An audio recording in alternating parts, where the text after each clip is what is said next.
over the next 2 days, we're going to be hopefully learning quite a lot. There'll be a lot of mistakes made. There'll be a lot of laughter. I hope there won't be too many tears. But I would like you all to look at each other now and understand that you are all walking the same path. You're all seekers of knowledge. Knowledge that will help you understand yourself and help you understand the world around you. And I would like you to understand that this weekend, acknowledge that in each other. Acknowledge that in each other, that you are really all of you on a journey, and treat each other as part of a large family. We just had Anjali. Does everybody know what this means? Some yes, some no, some don't want to talk. That's okay.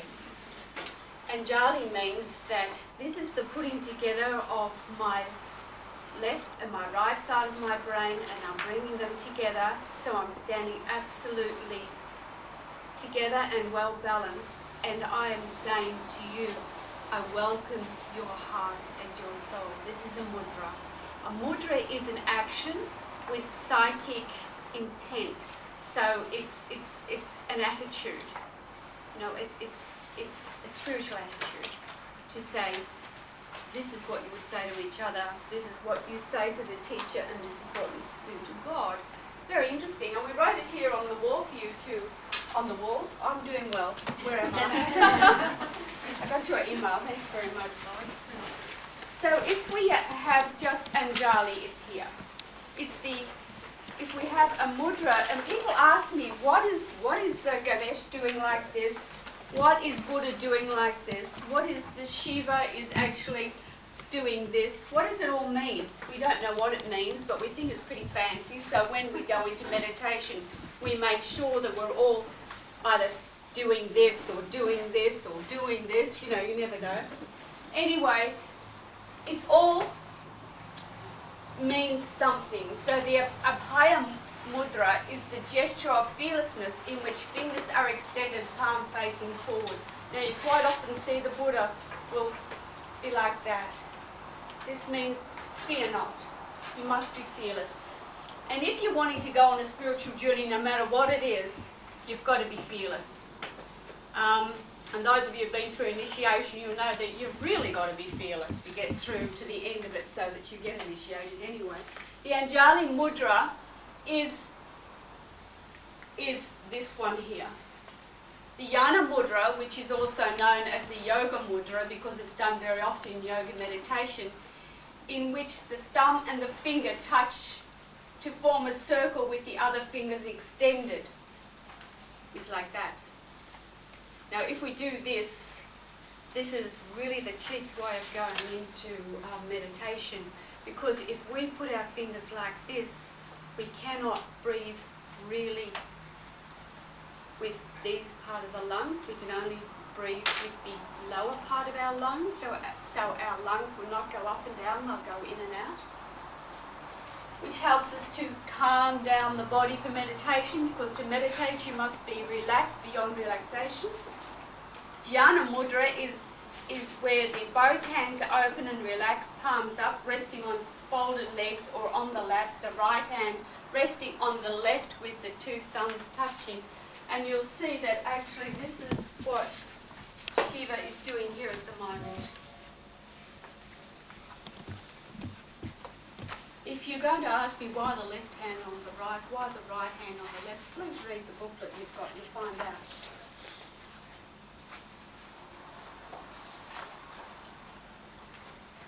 And this dhyana means internalized worship. We're looking a bit here at meditation, aren't we? So we've gone right down to next weekend, the second lot, level 2, but it doesn't matter. All of yoga meditation is internal, never external. And when you greet, you say namaste or namaskara, and namaskara means reverent salutations, and namaste, which you would say to just to yourselves or to anyone, reverent salutations to you. So that is what namaste means. Reverend salutations to you. Not hi, how you going? It's reverend salutations from heart to heart, from soul to soul. Right now, over the next 2 days, you're going to learn, I'll have to see what you're going to learn. Okay, you're going to learn the origin and practice of the ancient teachings of Samata Samashti Dharma. And then we're going to have a little class to show you how energy works. We're going to show you what Samata, what oneness really means. And then we're going to learn about Patanjali. We're going to learn about the stages of yoga and the breath of life. Does everyone go to classes? Yes. Well, that'll be easy. I'll put you in a yoga class for the rest of the day and we'll know when that need to do anything. So, could you clean this up for me, please? Right, now does anyone would like to ask me what the logo is all about? Because first of all we need to really know what the logo is about, I feel. Does everyone know this trademark? You've got it in front of you? No. Now if you turn in your booklet, okay, so we've got these. If you open your book, you'll have a look and you'll see this page. Now, years ago, when my teacher decided he wanted something to show the oneness and the oneness in all religions, so to speak, he asked a Muslim chappie, who was one of his devotees, who lived in Switzerland, to come up with something that could show that oneness in all, so that if you follow Samatha Yoga, then anyone could do it and anyone could be a devotee of Samatha Yoga. So he came up with this. The first one, as you'll see, is Allah.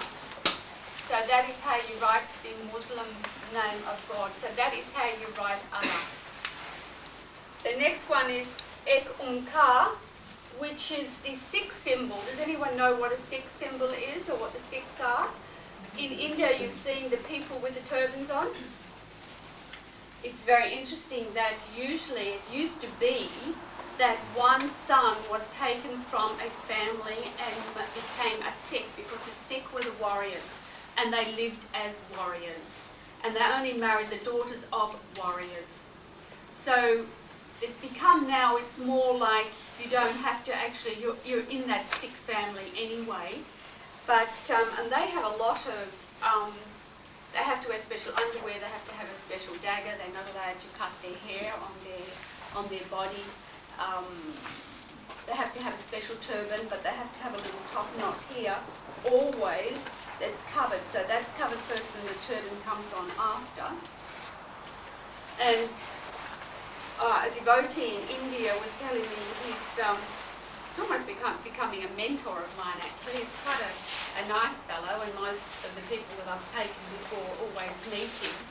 He was in the army, of course, but his brother was the one that his father sent to be trained as a Sikh.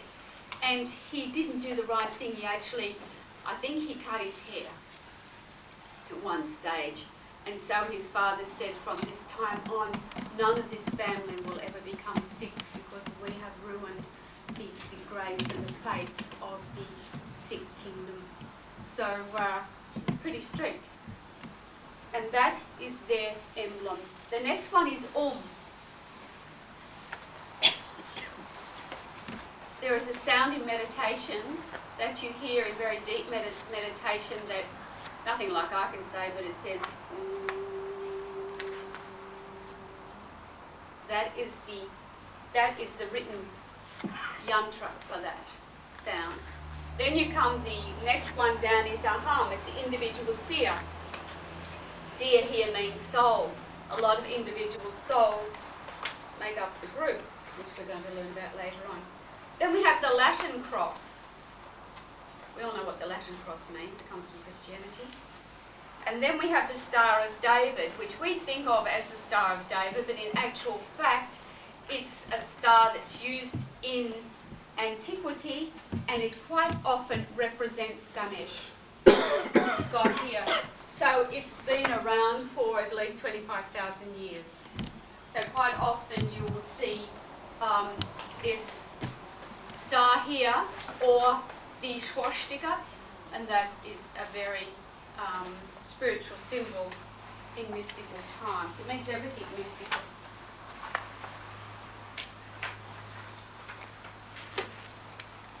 Now to tell you a little bit about our lineage. We are a lineage yoga. We are Raj Yoga, which Raj Yoga is always a lineage yoga. So they are not your run-of-the-mill yoga that you go and do some hatha yoga exercises. I can't remember what the yoga is, but this is a lineage yoga.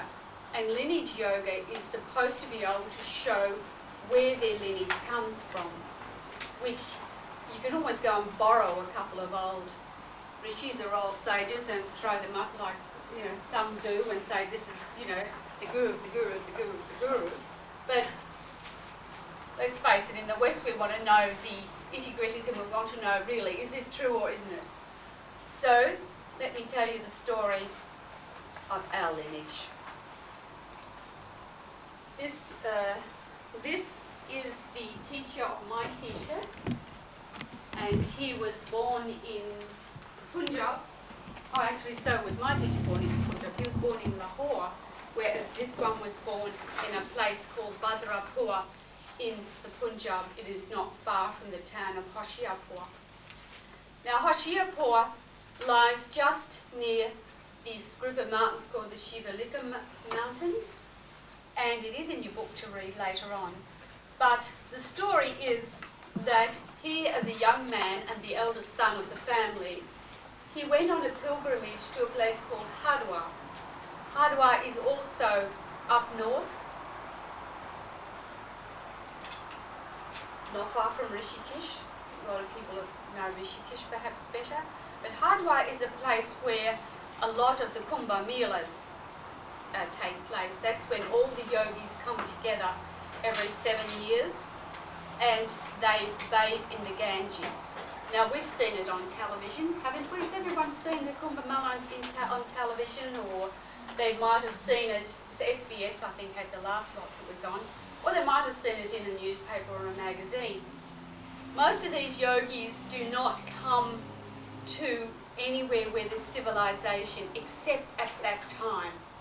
So you'll find something like, 10 million people arrive at a town called Hardwar. Of course, I think about 50,000 children go missing and all the rest of it. And why would you want to go? I don't know. And amongst these yogis are one lot of yogis that must never be photographed, and they are completely naked, covered in ash. Now, as you see this headdress here, this is the type of headdress they have. This comes up and over like a bun on the top of their head. They also do not, they don't wash, except every once every 7 years. But they also don't do anything to their hair, it's just left in that sort of top knot. Now what happens is out of these special yogis, there are quite a few very, very spiritual and advanced souls. Now, it is said that Buddha tried to join these people also, but the austerities were so hard that he couldn't cope with them. One of these such Mahatmas was a very tall man, and his physique was unbelievable. And he came to the Kumbh Mela in Hardwar. At the same time, Sadhgurudev went to the Kumbh Mela also at Hardwar. This is on the Ganges. I wouldn't go to Benares. I would be more inclined to go to Hardwar because it's much cleaner. And the Ganges there is also much cleaner, except you've also got your funeral ghats, but nevertheless it's much nicer, much cleaner. And as Sadhgurudev was walking along the road, this Mahatma said to him, I am going to initiate you today. And of course, Sadhgurudev said, you can't because I'm the head of the family and the eldest son. I have all my duties to perform. But he was there and then, initiated, and that was the last time he saw his guru, he actually transmitted the teachings through the Sufi way. Now, Sufis we always associate with Muslim or Islam, but there are Christian Sufis, there are Buddhist Sufis, there are, of course, Hindu Sufis, Yogi Sufis. These are teachers who teach you through the mind. And if in Raj Yoga, which is a yoga of the mind, this is quite often the case. So he went back to his farm and said to his brothers that this now is going to be an ashram. I must totally do the duty of being the guru. And so they left and they moved out and went into town. And he kept the ashram going and had a walnut farm as well there, so that was pretty interesting. But when just before he died, he sent for this young fellow who was stark naked in the front lawn of his brother's house in the middle of a wedding, which he had his little tent going, the wedding was going around him. And if anyone's ever seen Monsoon Wedding, that is no exaggeration of what must have been going on, because I've been to a few of those. And he sent the mother teacher. There's always a mother teacher and the guru. The mother teacher's the one who teaches, the guru's the one who sits. I always think it does nothing. So, as I'm always telling my teacher, you sit and do nothing and I do all the work. So, he was summoned as a young man and he went to Hoshiarpur and was initiated by the mother teacher. And a short time after, he met Satguruji, and Satguruji then died because the person who had come, who was now going to take over the lineage. And there you have then Maharaj, who is now extremely old. He's 82 now, and myself here. Maharaj wanted to project Samata Yoga out into the world, but he's not this type of guru who can do it. He's not a man who wants to go out in the world. He doesn't want to teach people. He doesn't want to teach Ferengi, foreigners. He would rather stay where he is, and if those of you who are coming with me in January, I think it was early February, to India, we will be passing by the ashram, so we'll spend just a few hours there, but no longer, and go on. He doesn't like large ashrams at all, and he's still the guru who wants the one-on-one, which is the ancient relationship of a one-on-one. Then I came on the scene, and much to his dismay, he initiated me upon the orders of his guru and his guru's guru. Do you understand where I'm at? So I came along, and I'd been a Hatha Yoga teacher, and I also taught meditation in Delhi, I always like to say. And I had gone all over the world looking for a teacher, and so I've got a lot of knowledge of what everyone does and how they do it and all the rest of it. And I'd even gone to the head of the spiritualist church and the Edgar Casey school in England to be taught meditation. Actually was what I was looking for. I already knew the yoga. I wanted the meditation. I wanted to go on. But in those days, in the late 60s and 70s, of course, they thought you were all crazy, and everyone who heard a normal, thought of a normal, they all raced around, got their hash and nicked off to ashrams. So, you know, families were being destroyed and all sorts of things were happening in that hippie time. But I was pretty much knew what I wanted, but wasn't quite sure where this calling was taking me. It was taking me everywhere. And then my husband said that we were being transferred to Tripoli. And I had the feeling, no. We are going to India, and we are going in June.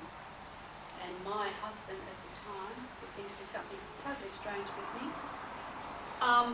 sold the car and everything else, and had to wait 6 months before we were actually transferred to Delhi. And when I got off the plane in Delhi, I knew that this was where I would find my teacher. Except that I went to every single guru in India, and that's why I know them. I got in, firsthand, always, oh, here she comes. So I got into the little itty-gritty circles amongst the trustees and whatnot, staring at them, with my Western approach, you're smoking a hookah, how terrible, and not realising that my mind was so strong I would give the thoughts in, and then I'd sort of start talking, and people were sort of listening, I'm afraid, and not being with their own guru. And then finally one day I knew that I said to my driver, my children were playing in a place called Tuklakabad, which is the ruins of an old city. And I asked him what was in that direction, and this driver, who saved my life a few times, and he was just like a bodyguard to me, he said, that, madam, is Uttar Pradesh. And I said, and there is my teacher. I feel it's very close. So what happened was I went to a cocktail. Well, you go to cocktail parties in Delhi, you don't just be pure all the time. So I went to a cocktail party, and I was standing at the cocktail party, and as this happened, and this became a good friend of mine, she said to me, oh, do you do yoga? Are you doing yoga? And I said, yes, I do yoga. I thought, of course I'm doing yoga. I'm teaching it, all the rest of it, and giving discourses. She said, you've got to meet my uncle. He's so weird, but he lives alone in Uttar Pradesh. I thought, another one. So I wrote to him, condescending to visit him, and I would be there at such and such a time, and where actually did he live? And then I got a letter from him, take the bus. I live in Bazana. That was all I got back. And I thought, well, I don't take the bus, that's for sure. So my husband never allowed me the car and the driver except when something was going on. So this guru had told me to get there on this special day. I can't remember which day it was, Wednesday. It was normally a Wednesday. And I thought, how am I going to get there? I can't actually get the car. I'm not taking the bus because I don't know where it is. And then he came home the afternoon before I was meant to go, and said to me, I've got to go to Germany tonight on the night plane. I'll be away for a few days. I said, can I have the car? Of course. And he threw the car keys down, and he said, of course. And I said, and the driver? Of course. What do I care what you have and what you do, the normal sort of thing that they say when they don't want to know what you're doing. I said, oh, God, I've got the car, I've got the driver. Now I've got to take the gift. So I got my cook in, and I said, Raoul, what do you take to these gurus? I never took anything before, but I feel I've got to take something. This guy's in the bush. So he said, will you take him sugar, rice and tea? I think flour as well. I said, oh, okay, well, we don't want to give him the flour. But I said, I'll tell you what, you give me your rations that you get from the government, because they're not very good, and I'll give you my good stuff, and we'll swap it and we'll give him the old stuff. What do they know? So off we went. Off we went. And, smallpox was still the thing in India, although people told you there wasn't any. So we actually at one stage ended up in a smallpox village, where the people were actually coming to the car and trying to, that was pretty fearful. So by then I'd sort of lost a little bit of my attitude. And finally we reached this place in Bazana, and I was just,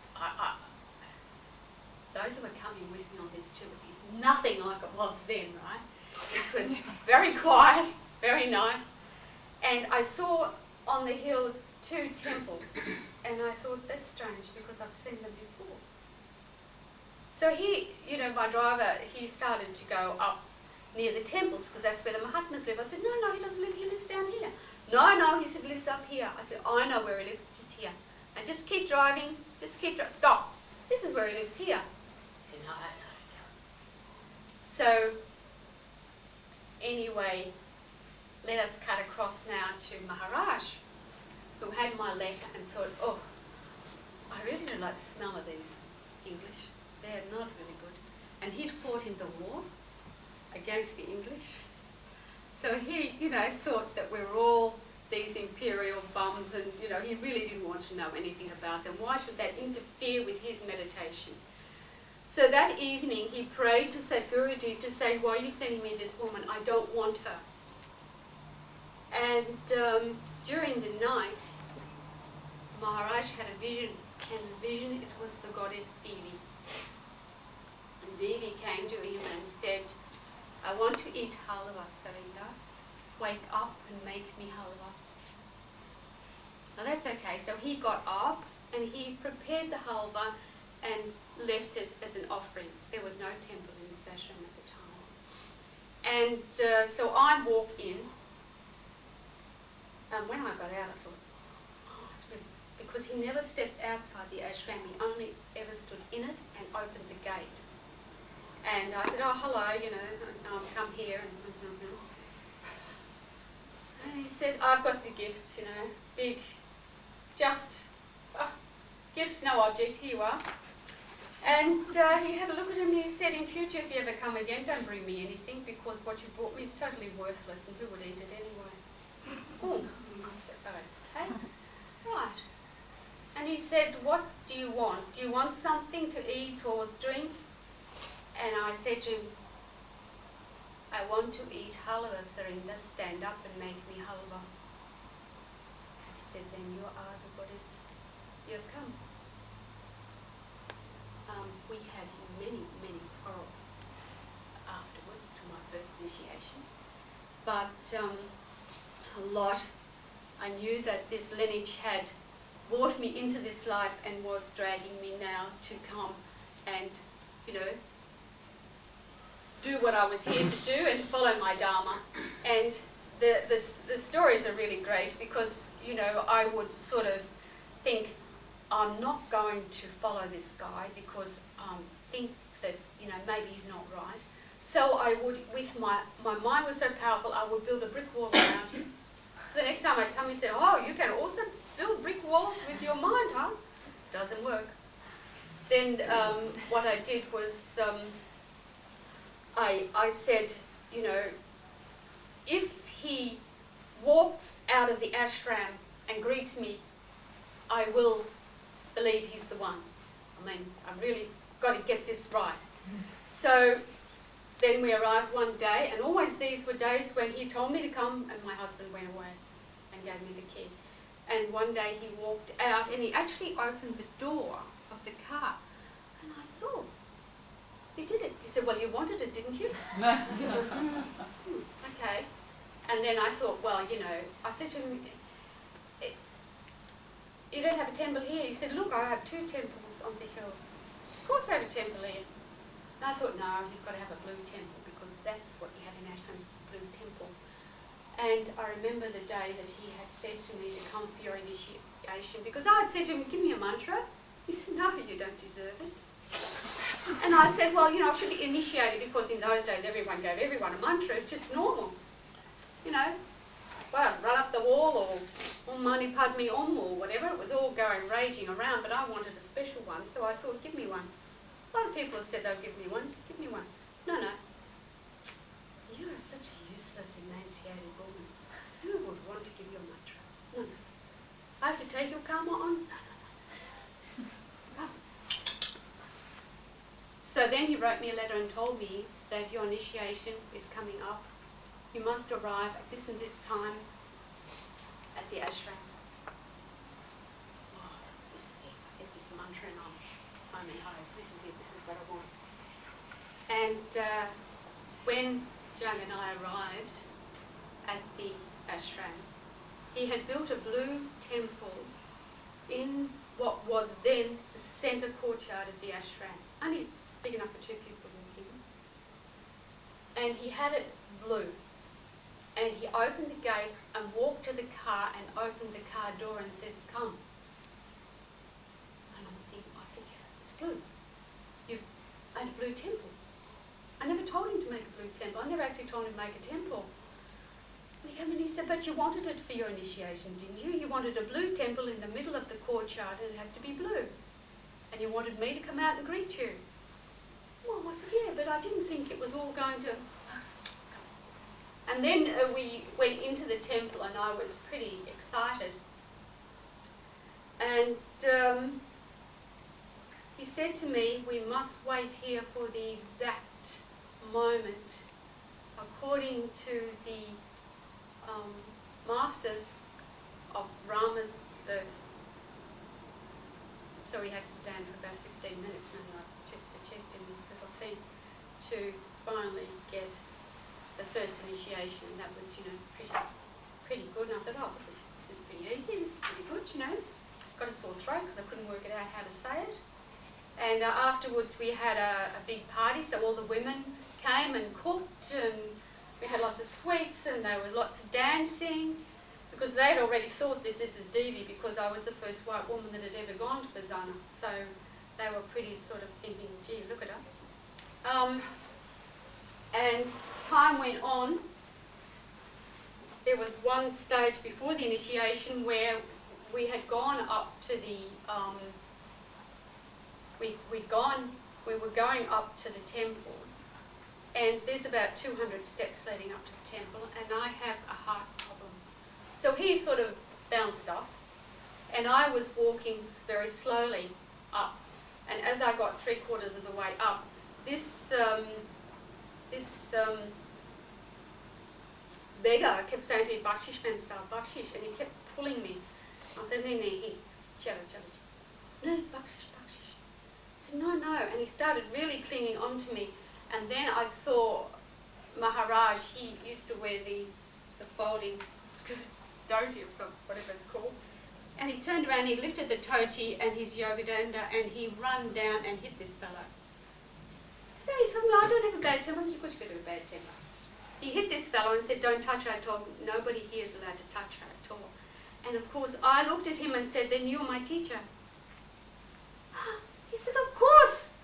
Don't worry with these things. Come, walk like this up there and you'll get there." And I'm thinking, oh, this is my dream as a child. When I had sort of a negative childhood, you could call it.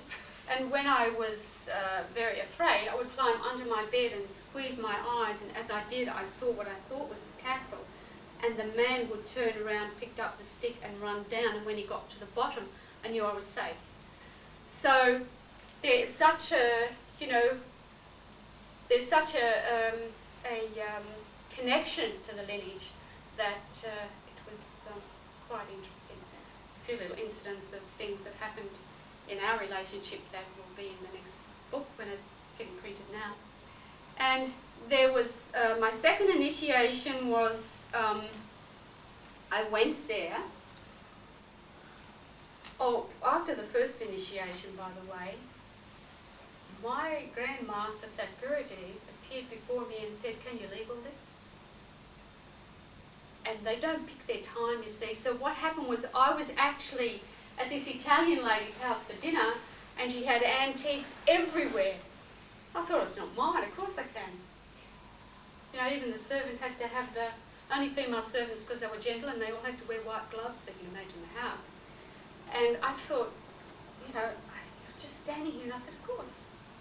Within 3 weeks I was in Australia, totally penniless, with my 3 kids. So he really meant, can you give up everything? And for this lineage, and so I did, and I had another calling then, and I was able to get back to Delhi, and then, of course, with help to get to Bazana, and I had my second initiation. The second initiation was done with the help of the Pandits and Brahmin priests, because they must be there at certain times for certain initiations. I don't know how to do them. My guru, nor my Grand Master nor my masters would know how to do it. This must be done according to the law. The law of the manas, it's called. And so I had another very nice time, and a little bit of that is in the book too, because that's when I got really sick from eating too many sweets. And so that was the fire ceremony where my teacher was giving me, food, and rice was cooked, and it was quite nice. So that was the second. The last one was, I think it was 89 or so. He said to me, I was in the ashram, and he said, put on a sari. So I put on a sari, and he said, today we go. And he took me to Govardhan, to the temple that was just being redone, and into the inner sanctums of the temple to the Brahmin priests. And he actually, I had to go to the shalagram, which is the round stone, and put the markings of Krishna, and then anoint it with milk, according to the Brahmin priests who were trying to do it for me because you didn't know how to do it. And I'm saying, leave me alone. I know how to do it. Stand back. Just leave me alone. Let me do this myself. And when it was over, he told me what he had done. So now I'm Durga Swami. I actually must live the ascetic life. So that's a little bit about our lineage and how it all goes. But Maharaj said to me in, I think it was about 1990 or so, we were watching this film, television. We'd had a discourse or something, somehow or other this was a film one, so we had to watch the film. Indians love films. And he said to me, do you like that film? I said, no, it's absolutely ridiculous because it's all men and no women, and why would this poor woman who's been beaten up by her husband, beaten up by her brother, die in her brother's arms, say, I want to be born again as your sister and as his wife? I mean, you've got to be joking. He said, then go and teach Samadhi Yoga. I said, yes. So I thought, what? Excuse me? Teach Samadhi Yoga. And I said, where? He said, in the world. Well, I am actually an introvert. I don't actually like going out and teaching. And I wondered how to teach this. How to teach this samatha. So I drew on my knowledge of yoga, hatha yoga, the exercise yoga. And I knew that it had to be holistic. So I put the hatha yoga together with meridians and chakras so that this would then all blend together so that the hatha yoga would complement the breathing, the relaxation, the healing, the everything that we do, so that it is perfect as of Patanjali's wishes. And I followed Patanjali. Now we come to, is any questions? No. I hope I got you all to buy the book. It's not easy because, I keep trying to explain to my teacher that I am Western. And he'll never give me a break because he doesn't. He always says, oh, you're so useless, you didn't do this, or you're so useless, you didn't do that. Goodness me, you're so useless, you didn't do this. No, I wouldn't do that. So we come here to Samata.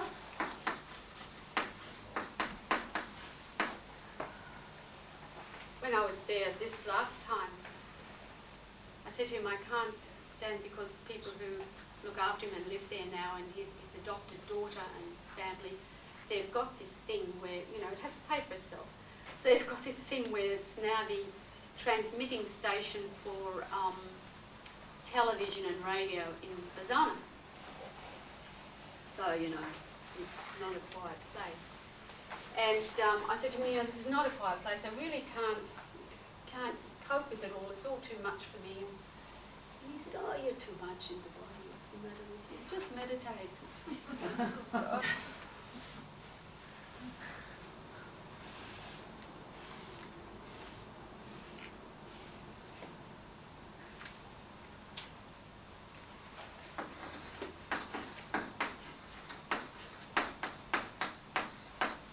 you know Samata, don't you? Because you know Samata Yoga.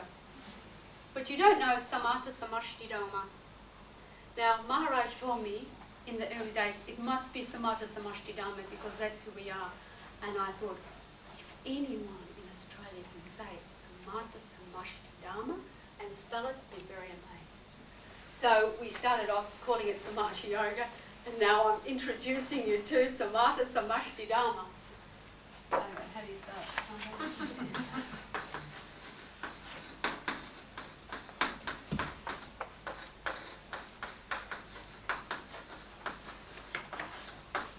Samata Samashti Dharma. It means oneness in all is the true religion.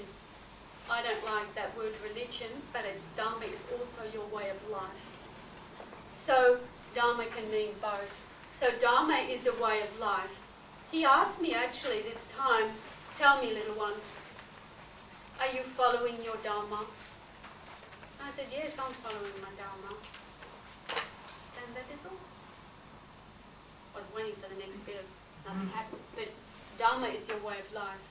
So you see, if I became a brothel owner, I would not be following my true Dharma because my true Dharma is to teach yoga or to teach Samata Samashti Dharma, isn't it? So you understand what your Dharma is. And a lot of us don't know what our Dharma is. We think, what should I be doing? You know, I'm just a housewife doing this, that and the other. What should I be doing? I want to do something. And so we try to do all sorts of things, but we don't quite get there. Dharma is usually opened up to you when you go and you start your meditation. You'll find that meditation brings self-realization, then God-realization. Self-realization is when you find out what you really are like.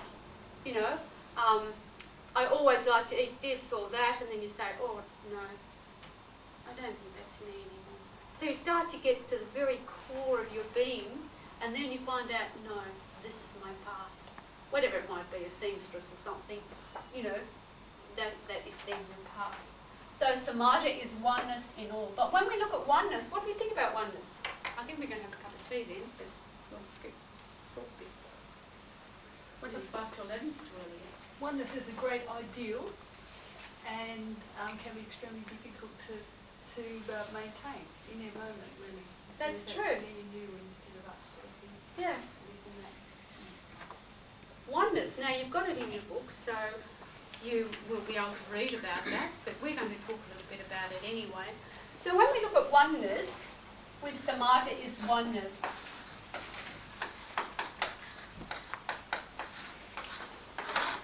First of all, we think, oh yeah, that means to be alone or something like that. I think oneness means that you have to be, just keep yourself contained, think off to your cave, do your meditation, that's it.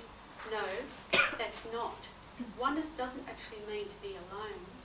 Oneness is to find the oneness in all things. To know that you are an individual, but part of the group. Now, if we look, we see that here is the projection of Maya. Does anyone know what Maya is? Everything you can see, hear, and touch.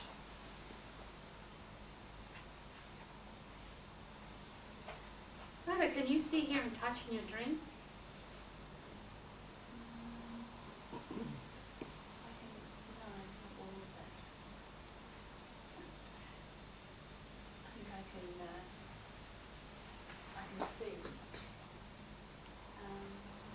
Can't hear?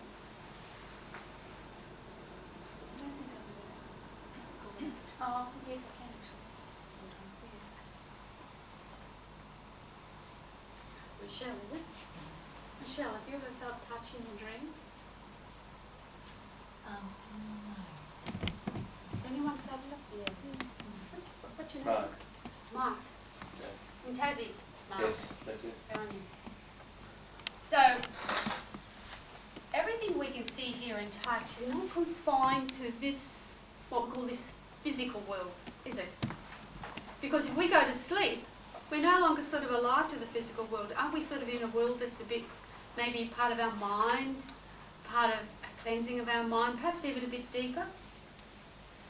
How many believe in reincarnation here? Well, I believe in Yogi, you believe in reincarnation. So we don't have it, we have it, this is physical.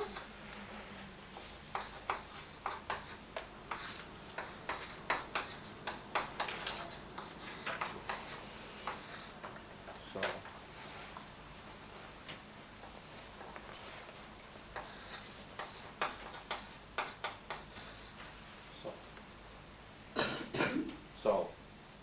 Yeah, I was wondering whether to put soul or seer, actually. Because seer means soul. So here we have Maya. Let's say this is all of creation. This is all of creation. But then we think someone created it, don't we? Do we think someone must have created it? Yes, we have. That's an interesting concept. But who created it in the beginning?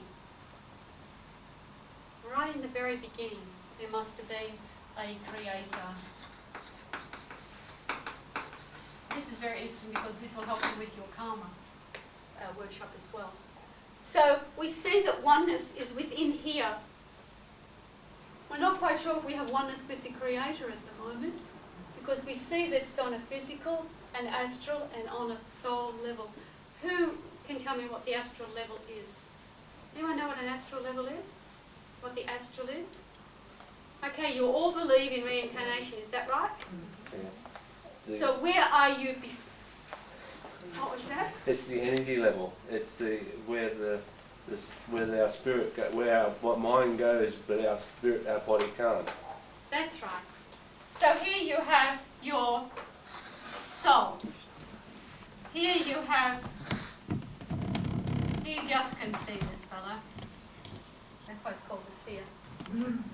And he's just bubbling away energetic. This is just pure consciousness itself here. Here, he has another body looking pretty good.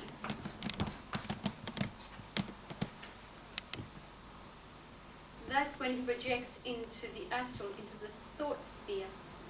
Here is when you're awake, walking, doing, talking, doing all sorts of little things. This is the physical. Do you understand this concept? This is a bit of karma, so we'll go on again in karmas, but it just helps you to understand. This is consciousness itself. My teacher liked to say, thumb print. They're just as big as a thumb. I've seen these figures a lot larger, but also small. Now, this is the essence of you. The very essence of you is your soul. So here is the soul, and it must project out its consciousness. So it projects it out as far as it can go, and that is Mandy. Let's try to get it right. Mandy, who's sitting there now. And then all of a sudden it will draw it back and it will put it out, and that's Mandy in the dream. Or in the astral. Now, if this fellow here down here dies, he will look here, only at the astral, because familiar with that figure. Now, everyone who dies, you hear these, born again things that actually, I saw myself walking down a tunnel. Is that right? To the light? Normally you see that. I saw myself crossing a bridge. I saw myself going across the river. I saw myself. I see myself here. I think I'm okay there, and all of a sudden, time for another life. So this soul here has to draw in there and project again, and as it's projecting, this is really losing a lot of its energy, and it becomes maybe a guy this time. But it will see itself also as that entity. And the karmic cycle computer, as Srinda says, is surrounding it. It also has an aura. Does that help you? So you have this oneness on all these levels. So when you reach here in a high level of understanding, you will be able to have oneness with your Creator. You can't understand the concept of oneness with the Creator when you're still mainly on a physical level. You can find a love of God, so you have the duality of Him and me, but the oneness will come when you join your consciousness with the consciousness of the Creator, and that is the oneness. Now as we go on, we have a look and we think, okay, that gives us the understanding that we can eventually, and we are, the essence of this soul is this Creator consciousness as well. It all becomes just consciousness then. So then what we've got to think about, is that it? If the Creator has created this, what we know today is body, mind and soul sort of thing, the world around us, the world in which we walk and dream, the astral spheres, then if He created that, didn't He put a part of Himself in everything else? Would it be wise to say or to think that He had put a part of Himself in the tree? Or in the plant? Or in the mass murderer? We don't like to think that that's maybe part of us, but couldn't that be right? Couldn't the Creator have put in a part of us in the wind, in the sun, in the stars? Do you all agree with that? Yes. So here we've got oneness again. This is the oneness that reaches out, and we know that everything is part of us. I gave a lecture in the Punjab, and I talked about this oneness because my lecture had to be present a paper or something they called it. You have to be talking about oneness, so I talked about Samata Yoga and I talked about cleaning up your environment, which is part of the oneness. You had to have respect for your environment. So wouldn't we have respect for our environment? Wouldn't we have respect for everyone around us? Think about it.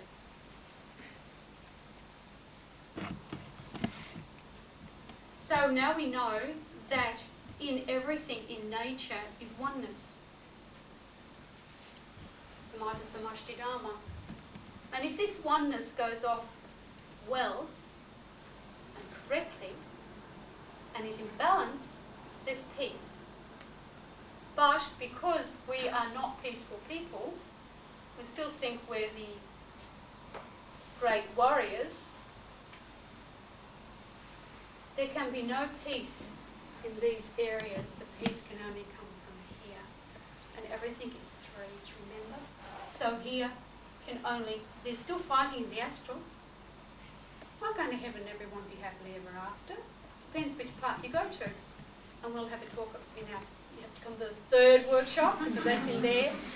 So in this astral, they're still fighting. If you're fighting along here and you die, you're still fighting in the astral. Why wouldn't you be fighting? It's your nature. So we think in this oneness of things with the nature, we try to work all of that out. And we've got it in our booklet here. And when we look on page, well, I don't know what your page is, it's the second page of this practical yoga. We have a look and we see that we've got no difficulty with the concept of an individual soul, but we have a little bit of problem in working out ourselves as part of everyone. That in every one of us, everything in the universe, even the river, is part of us.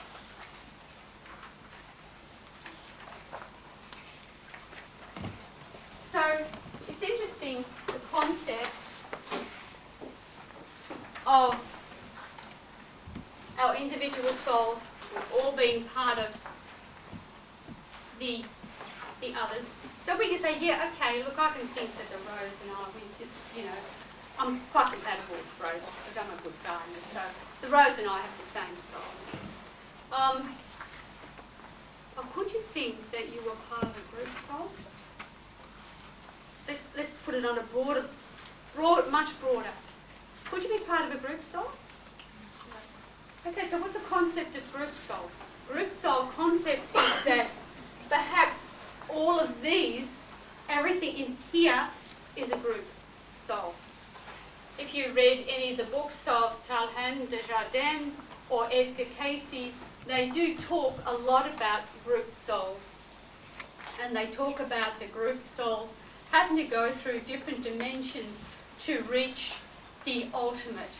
So all of this physical astral sphere state will one day be annihilated when these souls have all reached maturity enough to understand that the group whole is there. Anyone have any problem with that? You're going to have a workshop after you've had a cup of tea. And I want some answers. So tell me, what could upset the souls? What could upset them and bring imbalance? Are we always calm? We're always happy with everything? Okay. Do you think that war perhaps can upset us? Could violence upset us? We know the television can upset us. Certain commentators on the radio can even upset us. So there is this imbalance, isn't there?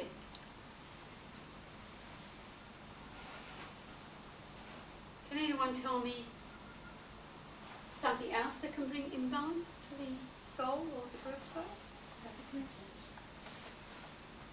Substances, that's true.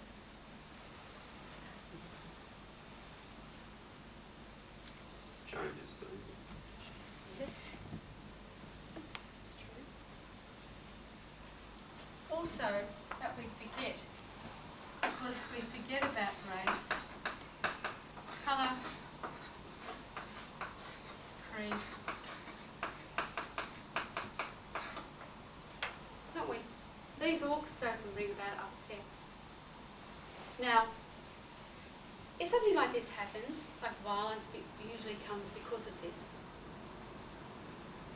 and you're thinking to yourself, well, I just love everybody. It's really all right. I love the trees. I love this, and I love that, and I love this. And what the hell's that caterpillar doing on my flower? Whack! It's dead, right? So you've forgotten all about. Well, you didn't. That was not part of the group soul. That was not part of the creative conscious. That one, we got rid of that pretty quick. Like there's even an ad on TV at the moment where she flicks and she kills the caterpillar. I think, well, there you go, and everyone looks and says, yeah, I did the same. So there is a conflict. Do you think there's a conflict goes on inside you? Do you think there's a conflict when you say, look, Swami, I'm really going to be so pure, and the talk that you give me is so good, and I won't do anything anymore. I'm just going to have the spiritual path and be so spiritual.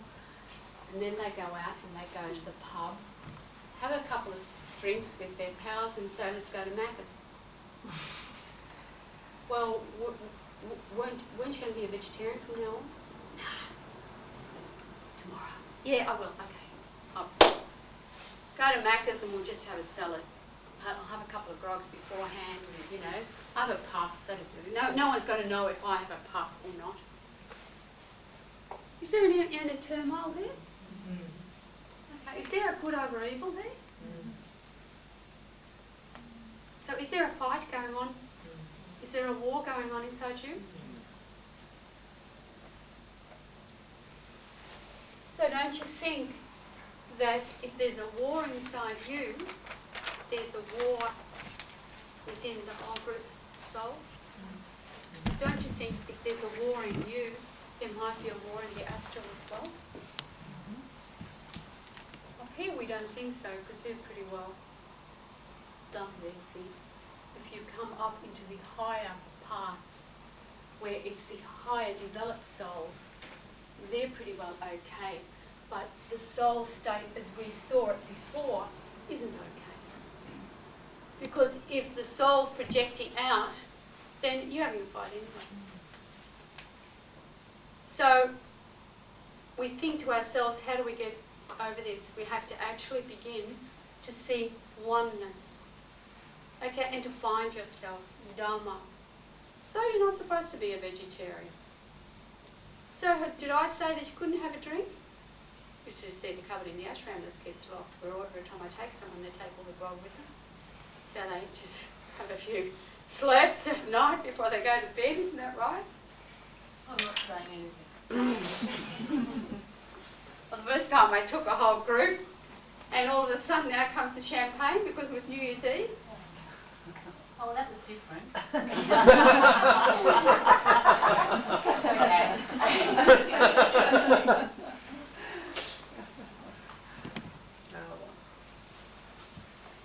There's things that can also stop us from understanding that you know, our own Dharma and our oneness. Can anyone tell me what that is? Condition. That's right. Could it be ego? Could it be stubbornness? Could it be temper? Could it be hot-headedness? I know what I know and you don't know anything. Is that right? And don't you think that that would stop your spiritual growth, let alone finding out what your Dharma is all about? Or do you think you know it? I remember being quite angry in Bazana because I have always worked in India when I lived there amongst leper children and whatever. And I still have 3 foster children there that I look after with Plan International because I worked for the DCWA, which started Plan in Delhi.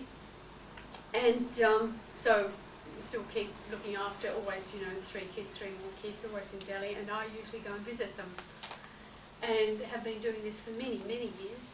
And Maharaj said, don't worry about other children, just stay here, you don't need to go there. I'm going. I said I would, I'll go. No. So I packed up everything, I got the bus and I went down to stay with his sister. And she said, oh, you'll be in trouble. So what happened was that I'd had a tantrum as well. It was probably my last temper tantrum. And I always keep something very Western with me, and this was my French perfume. Now, if you ever live like in one room for a long time, you need something to remind you that you are a normal human being, and my French perfume was my link with civilization. And I was in such angry that I broke the bottle. I sort of hit the bottle and it went down. And I looked at the bottle and I thought, I've been sleeping now with rats for the last 2 weeks and I've broken the one thing that kept here. He walked in the door and said, well, you see, what a bad temper you've got, you useless woman. Look what you've done now. You've broken your connection, haven't you? I'm off. So I tramped down the road, caught the bus there. Everyone knew me, thank God. So then I got into Delhi and then I went and did all the things I wanted to do. And then Kumari said to me, are you going back? And I said, I suppose I better go back now because I'm supposed to be staying there for, you know, a month. I better go back and say I'm sorry. So back I go, walks in. He said, you see, there's no rats here now, only very spiritual ones. And we've done all your washing and we've put it right there. We even pressed it. I said, that's what we. I said, oh, that's nice. Got really here. And we've got nice new bedding for you. That's nice. I'm still in the same room with the rats. So, oh, thank you very much. That's nice. Did you have a nice holiday in Delhi? Oh, yes, thank you very much. It was very good, very good. Huh. And why, little one, in the astral do you sit on the stone and weep? And I forgot that my teacher has sight, as I now do too, of being able to see everything. And I said, because I thought you didn't love me. It was the only thing I could think of. And he said, but I do. Even so, you are bad-tempered, and you are this. I do. You are just Durga. So, yeah. So even, you know, I forgot, and I forgot where I should have been And I was determined and stubborn and hot-headed and full of temper, and heaven only knows what. I must admit to all of you that I didn't pass many of my tests to be initiated either. I really failed a lot of them. So we have to look at ourselves as being on the journey, not pure, to start off with. Now I think we'll stop for a cup of tea. There is something here I wanted to, first of all I want to read this, and then we're going to have a little workshop. You'll see this in, no you won't, I don't think this is in, you didn't write this in. There's an ancient sage once wrote, so let me say, it is written that there are progressive stages that the seeker of truth must pass. Done? Done. Good. It is written that there are progressive stages that the seeker of truth must pass before the mysteries are open to him. Now all of you think, yeah, I don't understand what she's talking about. Or you'll think, I don't understand what she's talking about. And you'll go home and say, what was she talking about? I can't remember. Has any of you come to a workshop with me and done that? And you think, it was so clear before, now I don't know what you're talking about. These are called the mysteries of yoga. Because even if the teacher comes into your mind, maybe drops a pool of wisdom there, you might think, did I imagine that? Or did I see her? Or did I dream of her? Or what the teacher does is, especially in this lineage, because it's that sort of lineage, drops a pearl in there, just a little seed, so that it will grow and grow. And as you mature, I always like to say, as you mature in spirituality, then the truth is opened up to you. So that's the mystery of yoga, nothing else. There are 3 stages of life corresponding to 3 powers of comprehension. The lower, the middle and the higher. So this is what you go, lower, middle, higher. In Aspasia yoga, the yoga of the uncontradictable, where everything is one, remember that's Aspasia, is hard to be obtained by the yogis who are devoid of the knowledge prescribed in the higher philosophy. Those other yogis who are also traversing the path, who possess inferior or middling understanding. And Shankara once wrote, the orders of mankind are also 3 in number. How? It is because they are endowed with 3 grades of understanding, such as low, middle, higher. The seeker cannot possibly discover the truth of their emotions, the truth if their emotions form some part of the judgment of their experience. Listen to this, I'll read this out so I don't miss it. Emotions merely reveal the character of the person, but nothing about the essence. Think about that. Essence or idea of the experience itself. The seeker's liking or disliking of certain facts or persons should not be allowed to come in the way of discernment. Otherwise, it will blunt their power of judgment and destroy the faculty of insight.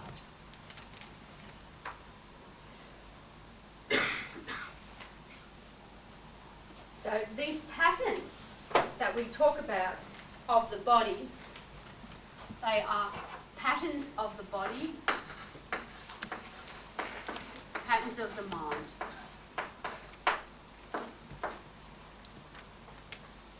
Are these inherited? Some are. Conditioned.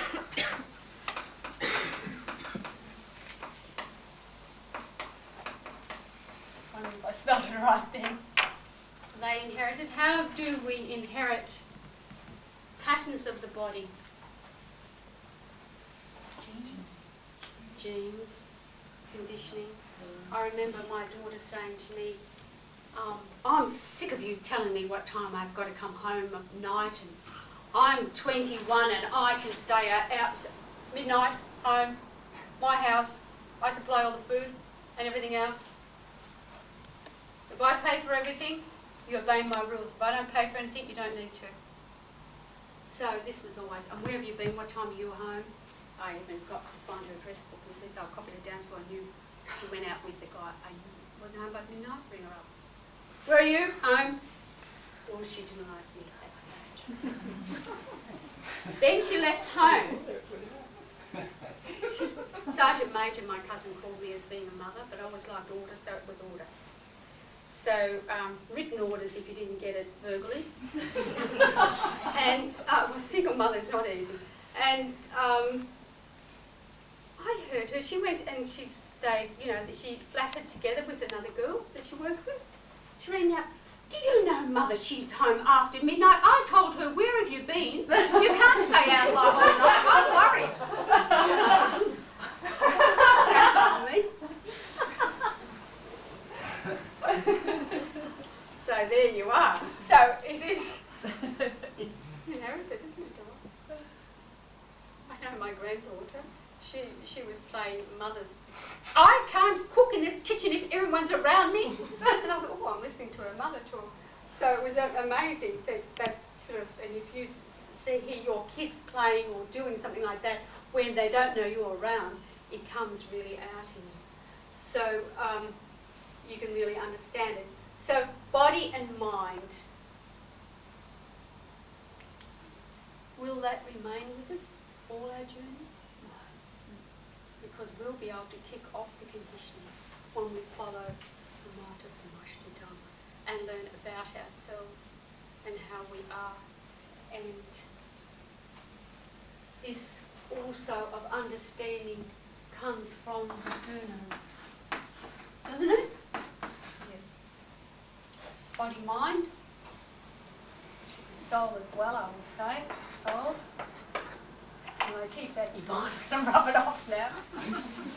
Okay, the gunas. Does anyone know what gunas are?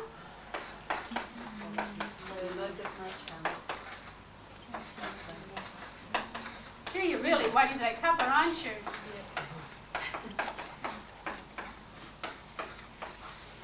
Sattvica is one of those words that everyone spells differently. Tamas Raja Sattvica. You will see later when I show you the chakras that we are working through chakras every breath we take, every single incarnation we have, every single dream, every single time when we're in the astral. We are working through the modes of nature, which is in absolutely everything. Now, didn't we see yesterday in Melbourne? We saw all the modes of nature all together. We had sleet, we had some snow up there, we had lots of rain, we had enormous amount of wind, and I even saw a bit of sun. So we had the whole lot. So these are the inherent parts of everything in here. Their nature comes under one of these categories. Tamas is not far removed from the brute. My teacher always says to remember tamas not far removed from the brute. Rajas is passionate. Lots of passion, lots of moving around. And Sattvika is enlightenment. It means those who have come into the path of godliness. And that is in the Bhagavad Gita, all about the gunas and the modes of nature. So you can read that as homework. I guess you will have that. And now, if you would like, we'll have a cup of tea and we'll go on and have a workshop. Thank you. So Vrindavan in the morning. Vrindavan is about 60 kilometres away, and to get there you go by one bus, and then you take a horse and cart, and then you take a bicycle rickshaw. Which he didn't take. So I said, what time does the bus leave? He said, 7 a.m. in the morning. I said, oh, that's okay. Now, if I can just cheat through the 2 a.m. meditation segment till 5, I'll be fine. At 3 o'clock in the morning, he said to me, come, get up, hurry up, you'll be late to take your bath. We've got to catch the bus. I said, but it comes at 7 o'clock outside the door. Come. So here I am, all washed and dried and freezing cold. At 3 o'clock in the morning, standing outside, waiting for the bus. 4 o'clock in the morning, standing outside, waiting for the bus. It's pitch dark, it's freezing cold, and I'm sort of trying to, I can't stand up very, I feel like I'm going to faint. I think I'll be on my trouble. So I found a little place to sit for a while, and then I squatted, and then I stood. He just stood like this for all the hours. 7 o'clock come, no bus, it's got to come. I said, where's the bus? I don't know. That it will be done. So I'm sort of, at this time, having a cup of tea, having a bit of a sag. And at 8:30 in the morning he said, I think he's not coming today. Come, we'll go inside again. I thought from 3 o'clock in the morning I'm standing out here in this cold, miserable, don't complain, be calm. Calmness within, calmness, oneness, Samata. You feeling all right now? Now, what we're going to do, and what I would just like to throw at you now with this oneness, quite often you'll hear me talk about worlds within worlds and how we are, no? The world within worlds. We think about the bacteria within our body. We think about the cells in our body, which have their own consciousness. Believe it or not, medically speaking, have their own consciousness. So could you think yourself one with the bacteria in your body? This is the end effect that you will think of. Do you think that you're at one with each cell of your body?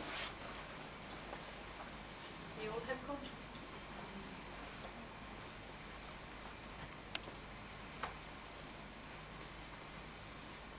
You are only the main tenant in your body. Always remember that. You're the main tenant. And your responsibility is to look after your body and all that dwell within. Okay, now I want you to get in, now that you're all sitting down there, I want you to all get up and I want you to form yourself into 3 little groups. Because now is the time to tell me if you really learned anything so far this morning. So one group over there, one group here and one group there. Put your chairs around the circle if you like, and one person is the facilitator. How many people do we have here today? What we had just been speaking about.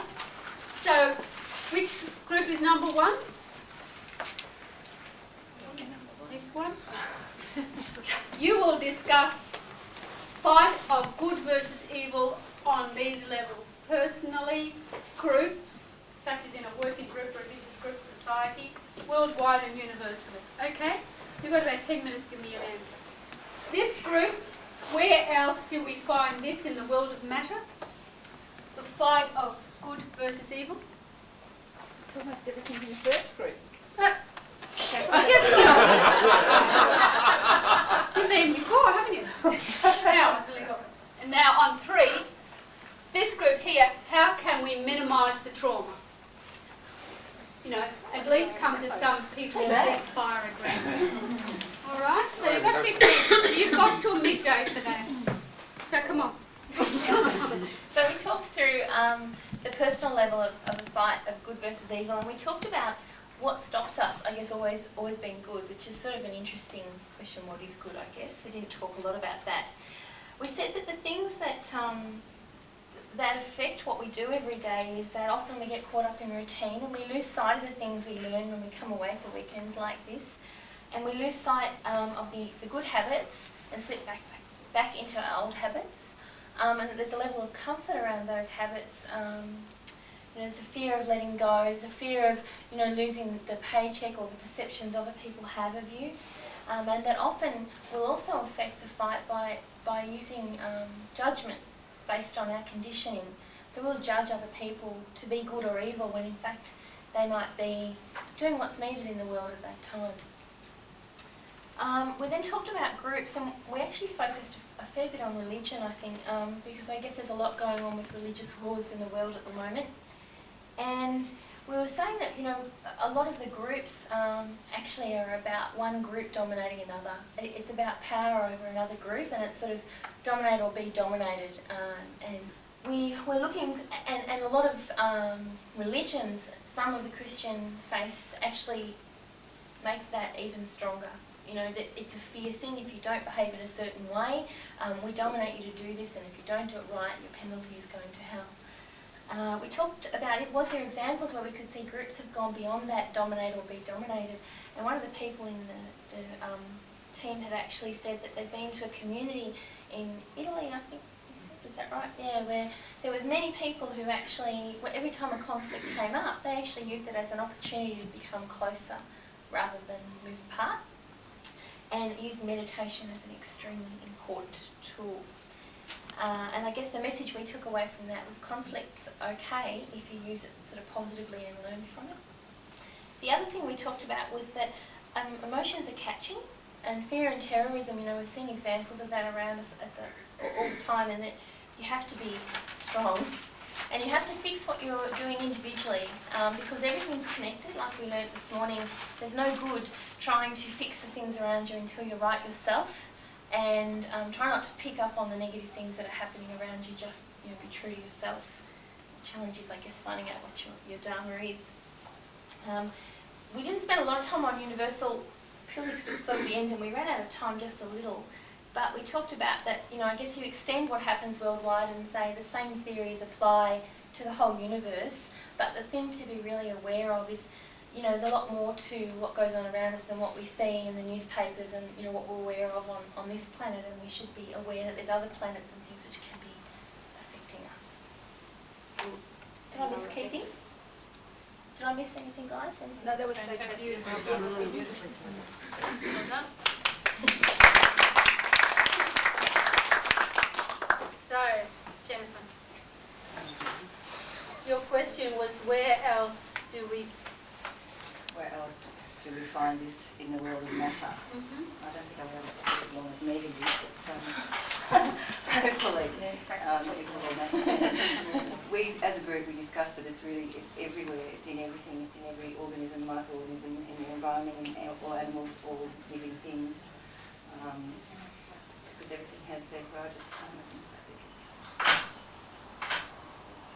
Is there anything else you wanted to add to that as a group? And that adds, that creates a conflict. That creates conflict. The good is within each individual or organism.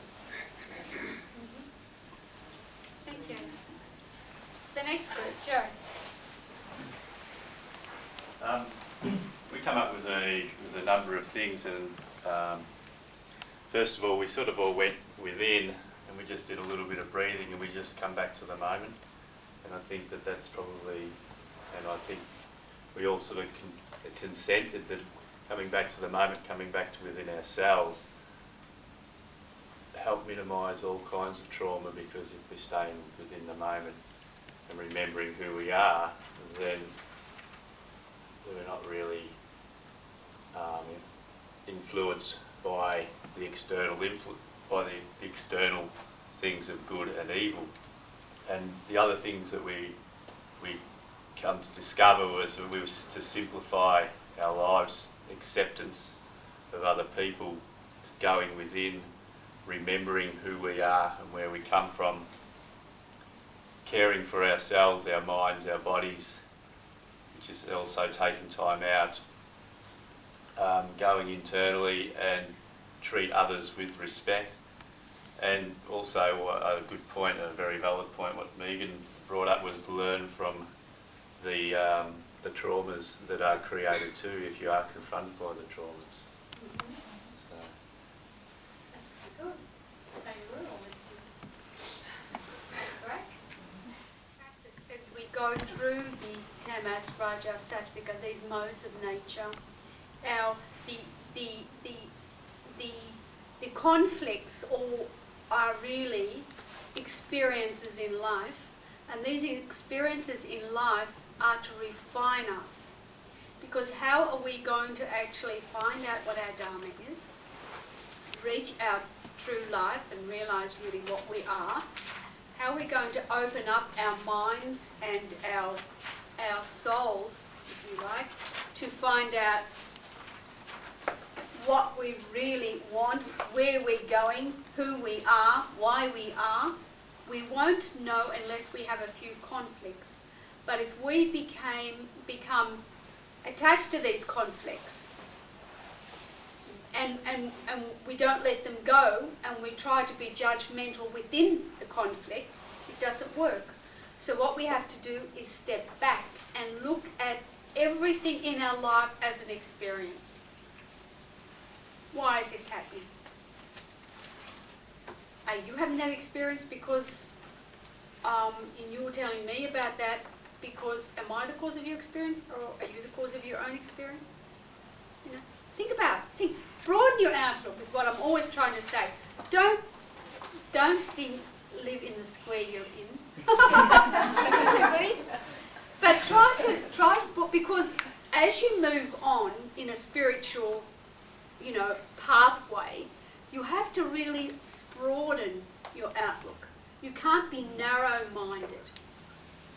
Now, emotions will come into it as well, but the emotions will be lower emotions. Tomorrow we're going to have a workshop on this, so it's pretty important for you to think about it. We have to work through our emotions as well, because if we're not working through our emotions and accepting, why am I so upset about this? Why am I so emotional about that? Is my imbalance because I'm too caught up in it all? Or am I able to stand, take a breath, look at what's happening or what's happened and say, this is the reason. We heard the word fear here. Fear in meditation is quite normal. And remember, we'll talk about that in the second weekend. But the point is that fear is in everyone because it's fear of letting go. Fear of letting go of your old self. How would it have been if a few years ago I said to you, Mandy, I want you to teach yoga. Get on with it. What would you have done? I probably would have gone away. Mm-hmm. What are you going to do now?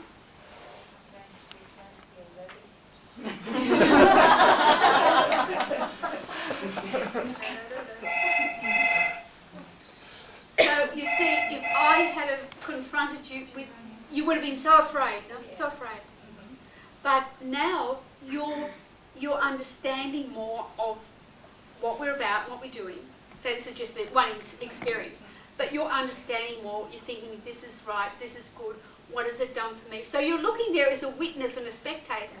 You're not in the middle of it saying, oh no, but you've stood back and said, oh, these are the pros, these are the cons, this is what's happening, that's why that's going. Yes, I think this is what I want. Now this is part, what I'm trying to tell you, is self-realization. You're realizing that would be a good part of me. That's something that I would really like to do because part of me wants to help people, and if I can have this level now that I never thought would exist a few years ago, you would never thought that you could be sitting here even, and you look back and you think, that's where I've been, this is where I am now, and this is where I want to go. This is Samata Samashti Dharma. You see? This is what it's about. And then I also heard the word of power. Now power corrupts. We all know that power corrupts, doesn't it? The worst people that can be corrupted are, of course, the gurus. Gurus can be corrupted. When they fall pretty heavy. So even in that area where you would think it's sattvica, in that area also power is the thing then that can corrupt you. And it's very easy when you're in it to say you do this, you do that, because you have a lot of, you have a lot of power, and that power is on all levels, and all of a sudden you are being like really dictatorish or keeping people down. Just look at me and love me because, I want this adoration all the time because that makes me more powerful. Is it? Whereas in reality, Guru steps back and says, please, all come up. If you go beyond me, it doesn't matter. I know my Dharma and I know what I am. I'm quite settled and okay in that. I want to lift everybody. You see? So, and also you see, now I could have had power over you by making you, now you do this, be a yoga teacher, blah, blah, blah. But you see, no, it must come from you within. So this could have been a struggle. What else did I hear? I hear some good things in this corner. Melinda, you said something too that was pretty good. I can't remember what it was now. Was it you? Michelle. Michelle, sorry. Michelle, what did I say, Melinda? Doctrines and religions. Yes, that's the one thing.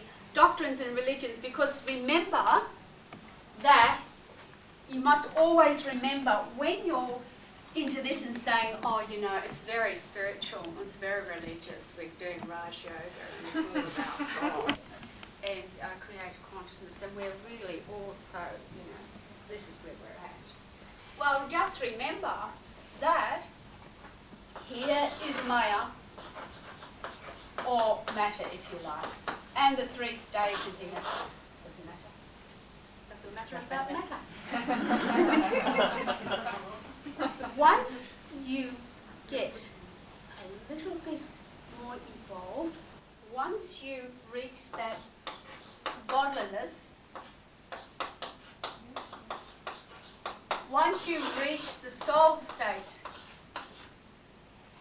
can you tell me, Aidan, is your soul feminine or masculine? Neither. Correct. The soul has no gender. Therefore, the soul has no gender.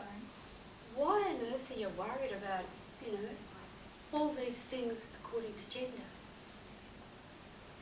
If the doctrines, there's no doctrines here, there's no religion here, there becomes no God here in this area. Because this area is godless. Because in this area, when the soul reaches Sattvika and becomes enlightened, it must move into the area of God consciousness. So if it's in the area of God consciousness, it is God, isn't it? Eh? It is God. Very interesting. So all those little things of race, religion, colour and creed, they're also terribly irrelevant. Terribly irrelevant. But we've got to, but you see, it gives us power. Now if I'm the parish priest, and I say to you that you're all going to go to purgatory because last Saturday you didn't come to confession. I've got power. Oh, you're not quite getting burnt, but you're getting, you know, toasted. A little bit here, a little bit hot around the tippy toes, isn't it? So, what the priest then has the power. Why? Because you've given it to them, or the devotees have given it to Yeah. But they have the power from many years ago, and not only that, I mean, I talk about all religions, and it's usually a few that have power, and power corrupts, and power is fed also. So, no religion, no race, colour, creed, the soul is just so, it's just consciousness itself. You had the free will when you were actually conceived by the universal consciousness, when you came as a bubble in that ocean of consciousness, you had your free will, how to evolve and what to evolve as, and you still have your free will. Now just imagine if you thought that for some reason, karmic reason no doubt, that you could learn if you were a tree, wouldn't you be a tree? I said this about 10 years ago and everyone just about blasted me out the room. But I have a few years here. You were shocked, yes, okay. So wouldn't you be? Or if you had to be like a fish or a dog because there's something you had to learn, wouldn't you if you were just in a little bit of higher intuition as you would be astrally and know that I need this and this experience of my karma, wouldn't you be? So, and wouldn't you be if there were no more of your species to incarnate as? Wouldn't you take whatever was going? Because in actual fact, you need to have a physical life to evolve. You actually have to go to a certain height before you can evolve in the astral spheres. Something came out of you that I thought desire. And desire is a thing that brings us into the conflicts. Desire. Think about that desire. Because the way to come into the body is not the souls coming into the body, it's thought. Comes before the body. Thought and vibration come before the body. Then the body is built by thought. So imagine your soul built your body through its thought. Thought. Because all of this is thought. There are thought waves everywhere. And you are as you think you are. And thought has its origins in desire. Does it? Think about that. Desire is behind thought, and just a little bit of something to think about, and what lies behind that. So, that's the end of this first segment. Do you have any questions now? Is desire an emotion? Yes?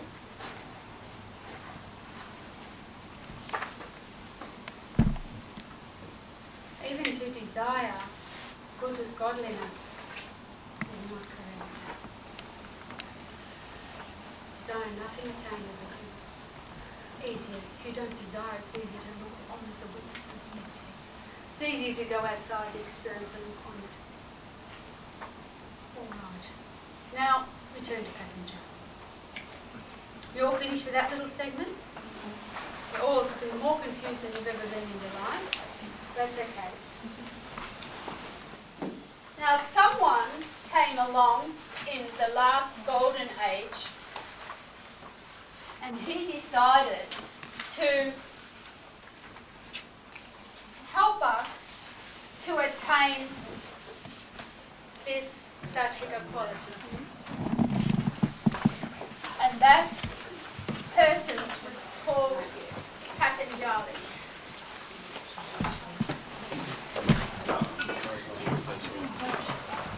Oh, we have a great change vibration with the chairs here.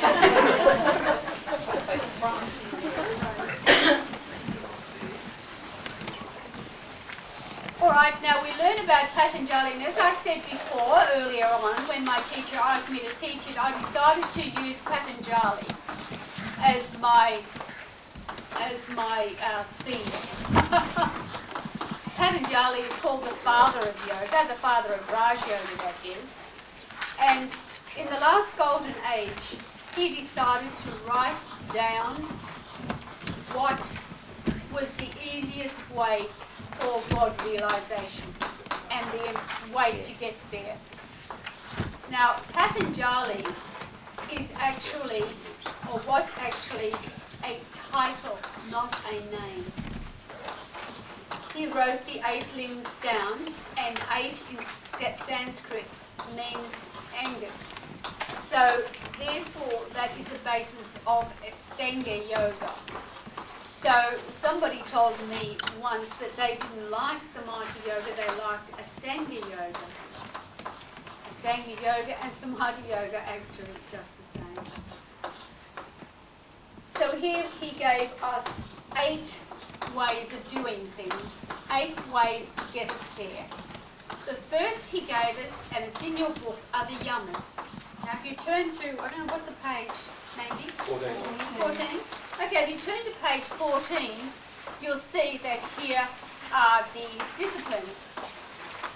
First of all, he gave us the abstinences, which are the yamas, which are the outer disciplines that we should obey in order to lead this life. Now, these disciplines will help us. Now,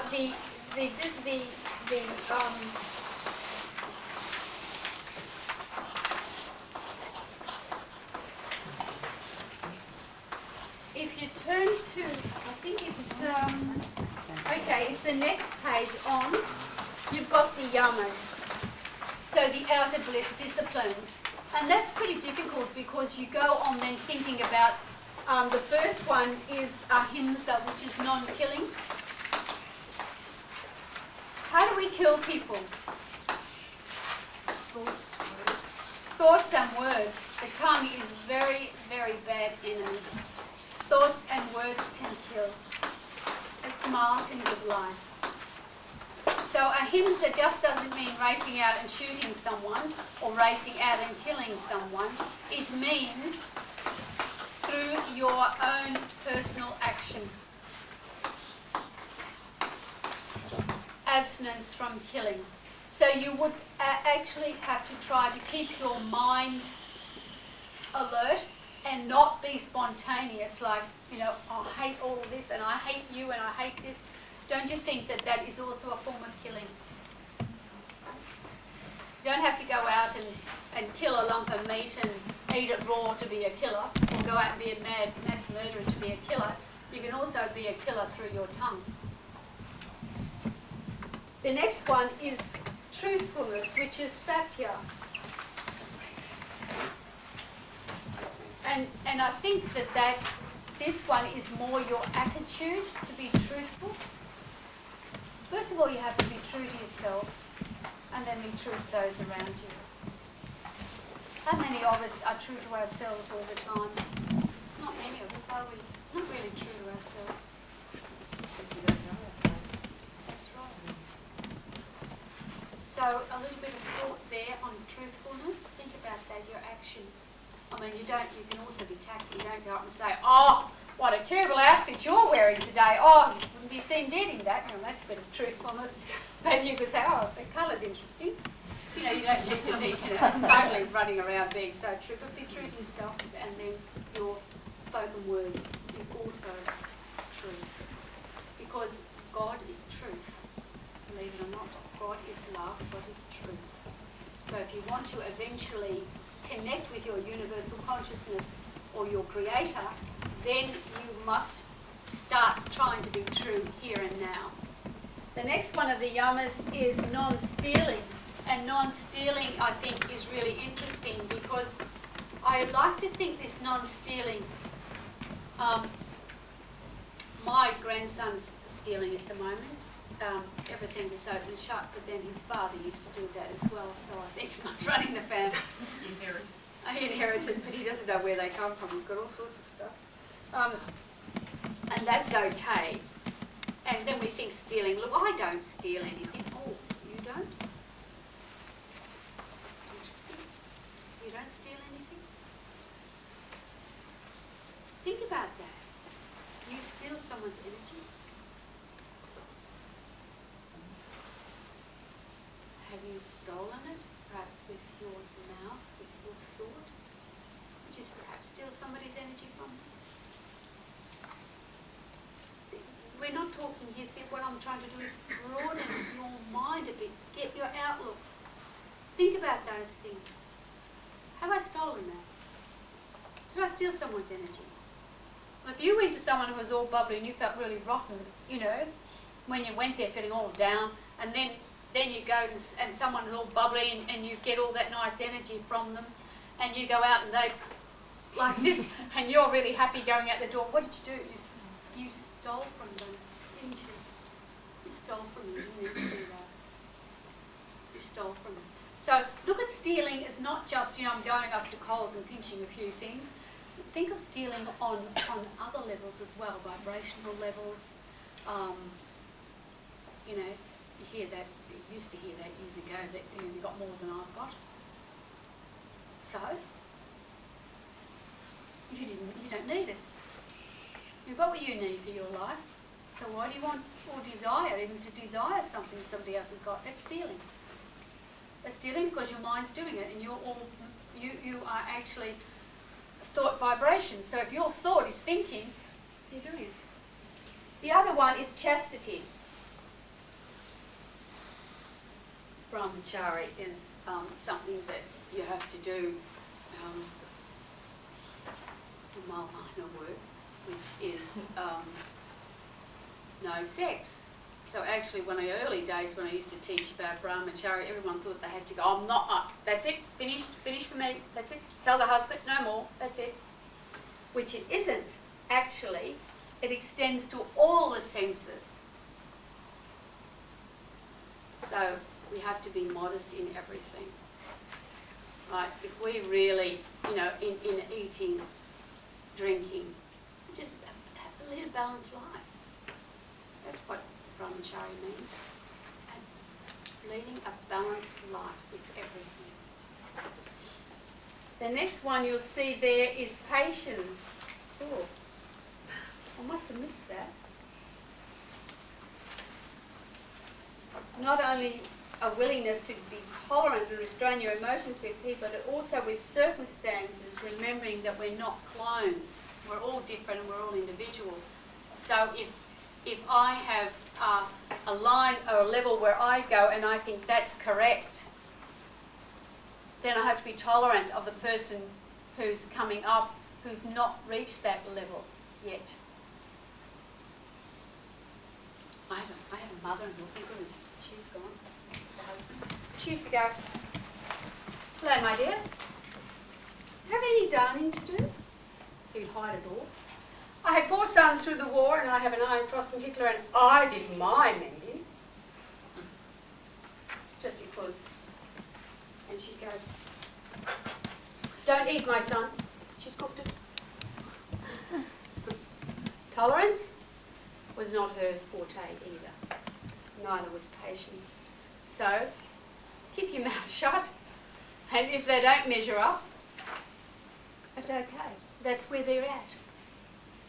Right? Maybe not where you're at, it's not the standard you've got, but it doesn't really matter.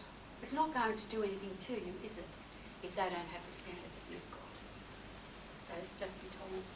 Otherwise, you can come here to the Shivarani Centre of Healing and Harmony and get yourself some impatience drops from Yamuna, one or the other. Then you have steadfastness, overcoming non-perseverance, fear and indecision. I think that I've often said that in the spiritual line, to be steadfast is very important. You have to know the goal ahead and you have to attain the smaller goals to get there. Right? So, and you have to be steadfast. Once you've gone and learned to overcome this goal, then the next goal will take you on the next goal, but you can't, I can't do it anymore, I can't, because you won't get there. So Patanjali tells you steadfastness is very important, just to keep going. And compassion. Conquering all callous, cruel and insensitive thoughts to all beings. Well, we just talked about all beings now. We know we have to have compassion, don't we? For everyone, even those who perhaps have not found the truth and who are going wrong, we should also have compassion for these people. Not condoning what they do, but just not being judgmental and just, well, you know, karma will take care of it. Honesty. I had a really good thing about honesty, because when I'd been to my teacher a couple of times, he gave me 2 photographs, one of Lakshmi and one of Vishnu. Always keep them near you, he said, and don't lose them. I promptly lost them both. So then I thought, oh God, I've got to go and see him soon. This is when I lived in India. I'd better go and find them, what happened to them. So I got the servant and myself, we looked through everything. I said, Raj, everything out, it's got to be here somewhere. And we couldn't find it at all. We actually turned every drawer, every cupboard, everything out in my room because it wouldn't have been anywhere else. And I said, he said, what will you do, madam? Oh, I said, I'll probably tell him I've still got them. He'll do. Oh, you can't tell the guru this, madam. I said, yes, I can. I thought, no, I can't. Yes, I can. So I was thinking, yeah, honesty. That was not, uppermost in my mind at that time. So I thought for about a day or two, and then I came and I said, Ralph said to me, madam, have you thought? I said, I'm going to just tell him I can't find them. That's it. We've looked a couple of times and we can't find them, and that's it. Oh, is this very better, madam? I went up to my room, to my side table, and pulled out the drawer, and there were the 2 photographs there. It was actually a test. Now, we didn't see them anywhere, and it was not there when we left. The 2 of us had looked at it. Now, taken everything out, put it all back in again, so they weren't there. And there they were, and then I realised honesty at all times. And when I arrived at the ashram, I said, you still have the 2 photographs? I said, oh yeah. Well, you should frame them. So, honesty is the best policy, I can tell you.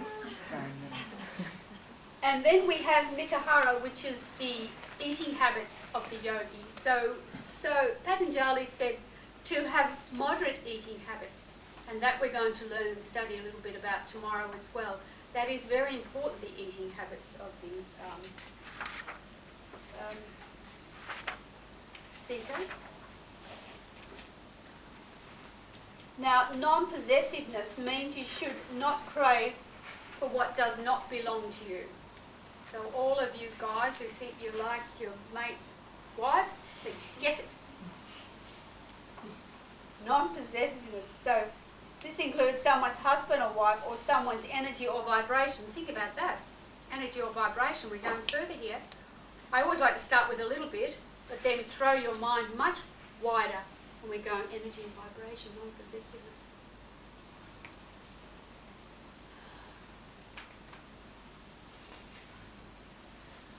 Not wanting to give something up.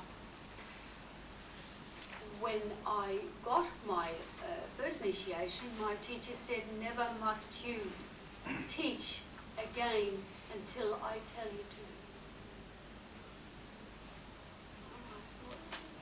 Well, I think I was a pretty good yoga teacher, I thought. No, I said, no, I won't, and I didn't. So I gave it all up just to study, and it took 15 years before he told me, now teach. So you see, I had to be willing to be non-possessive, to give it up. Now, we don't all have to do something as extreme as that, but we all have to, think about it, don't we? We all have to think about giving off our old ways. You know, can I walk outside my safe zone? I'm going to have to. Eventually, if you're going along a spiritual path, you have to walk outside your safe zone. My safe zone is probably just to be grandma and have my sewing machine and my knitting, and all else could just fade into oblivion. But I can't, because I've had to come out of my safe zone to do my Dharma. And although that always is, calling me back, there's never any time anymore. So think about that. Now the niyamas, which we see here, his second is his niyamas, observances from inside. And when you have a look at that, you will see that that's almost the same as the yamas. Now why would it be the same as the yamas? It's the same as the yamas because if you do it, it's okay, but if you think about it internally the same way, that's how it's to be done. Now, a really crude way of that is when people used to come to my retreats and eat nice vegetarian food, so nicely well balanced so that they had the right spices and all into them, no coffee, and the first thing they did when they left is go to Macca's and get a big coffee and a Big Mac. So you see, they was telling me, oh yes, it's very nice, I have to really improve myself, and then boom, straight down for the coffee and the meat. So that's a gross way of looking at it. But if you think about yourself, if you say to someone, oh yes, I've had a really nice time, oh, I can't stand it, and your mind starts going off like this, really negative. It's the same thing. You've got to be, your mind and your outer expression has to be the same. Because the soul, say, is here, and its outer reach is your physical body. We want to train the soul, and the soul is the reason that we're alive, to be uplifted. It's to be the one who learns. So if the outer reaches are doing nice and inside is doing all sorts of bad things, what's the use? And that mind is even closer to the soul. So you have to walk the talk. You have to. You have to say, okay, but not all at once. Now, who can walk the talk all at once? You go on stages, walking the talk, that's it. You don't become a vegetarian and go and put beef stock in your soup because, you want a bit of a bite in it. So that's like walking the talk. The cook. So the next one we have is postures. Postures is pretty important. because as I told you before, the postures are actually, Patanjali had about 400, I think it's written down there something. He had 400 postures. Now these postures were to enable you to sit for hours in meditation. They were to clear the energetic system and to enable you to sit with a straight back. To sit with strength and attitude. Now he did not specify, as the Hatha yogis do, of headstands and, what are the others, or using aids to do it, doing a shoulder stand on a table or something like that, or a pulley so you get your leg up. No, he didn't do that. It was only with the body itself, and it had to be very individual, not two people together. It was very individual because your strength of sitting in meditation, what you need, is different to yours, you see? But these asanas will help both of you to get the end effect. All right, and the next one is breath control, which is pranayama. We're going to do breath control this afternoon. So breath control is pranayama, to be able to energize the body when it needed to be energized, to calm the body down when it needs to be calmed down, and all with the power of pranic energy, which is in the breath, the life force of the breath. And then you had sense withdrawal. So if any of you have been in a class and you have done Yoga Nidra, that's when we're coming now to the sense withdrawal. We're not worried about outside things, we're coming within. Because we talk about the body as being the city of the 9 gates. We close all the openings and go within, and we close down our senses to go within. You cannot meditate with your eyes open because the core of your being that you're trying to reach and get back to is within you. And then we have concentration. So if you can't concentrate, you can't meditate. You have to teach yourself to concentrate. Teach yourself to concentrate and not go off the track. That's what Patanjali talks about. It's 20 to 1. And then we have contemplation, which I always think is the meditation that's sort of leading into it. But the climax, of course, is samadhi, which is self-realization, and then deeper samadhi, of course, which is God consciousness. You can't have God consciousness without self-realization. Self-realization, you have to know yourself, and by knowing yourself, you will be able to know your place in society. You don't need to have God realization in this life, you can have it in the next. Who cares? Or the one after that, or the one after that. It's not a rush job. You take little bit, little bit, little bit. And that's the way that it will be done, and you won't fall back.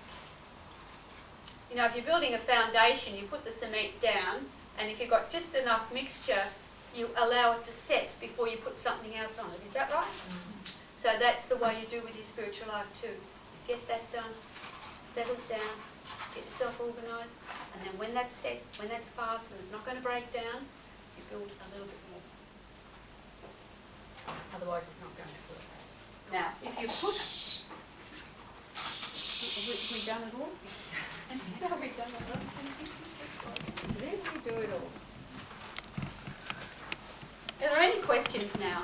I'm going to stop for lunch, and I think that we'll stop for half an hour, so from 1 to 1:30, and I hope that you'll also go in the fresh air and have a little walk. Do we have any questions so far? No? Everyone understood everything so far? Go out for a walk and come back so far, won't you, sir? All right, so if you put all your books and things away, I want you to stand up here. We're going to just see if Patanjali was right. Now I'm going to ask you to just think how you feel. Pain in your body, even with your eyes open, and just think how you feel.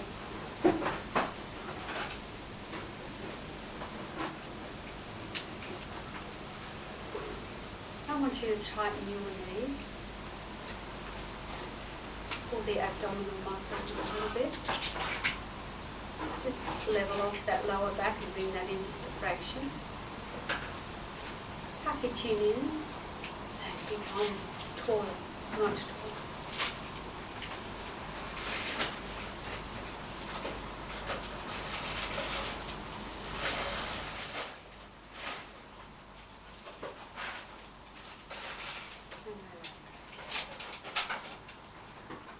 Now, can anyone tell me if that was different from how you were standing when I told you just to stand and scan your body?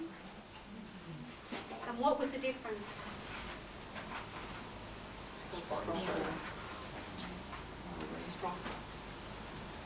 So that was a mudra. Okay, you just did a mudra. Very easy. Not to worry about it. You were worried about what's a mudra. That's a mudra. Because this gave you attitude. Now, it gave you actually a psychic attitude because you felt really strong. This strength and this tightening the abdomen tightens all these muscles around here and makes you stand up straight. This chakra here is your will, you know, how strong you are, your strength for the body, for the physical life. So if you can always standing straight like this, holding this in, you'll be able to walk and talk, but you'll feel stronger. You feel like, yes, I know where I am. I'm standing within myself. I am ready to face whatever comes. Now, if someone abuses you, you're strong. You're also the witness, because you can look at it differently. If you just stand there like that and somebody abuses you, you'd go, wouldn't you? But if you're standing like that, you're so assured that only the stance is giving you a different attitude, that you're no longer part of that experience. That experience is going on and you are witnessing it. You are watching the experience. You are able to say, yes, no, I don't like this. And you could even, if they were screaming at you, walk away. Because you have the strength, you have the attitude, state of mind. Right. So now I want you to stand like that again.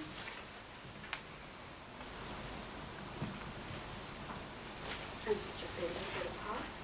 Oh, this is going to be too easy. Here's what you do. I want you to breathe in and raise the shoulders. Breathe out and come in.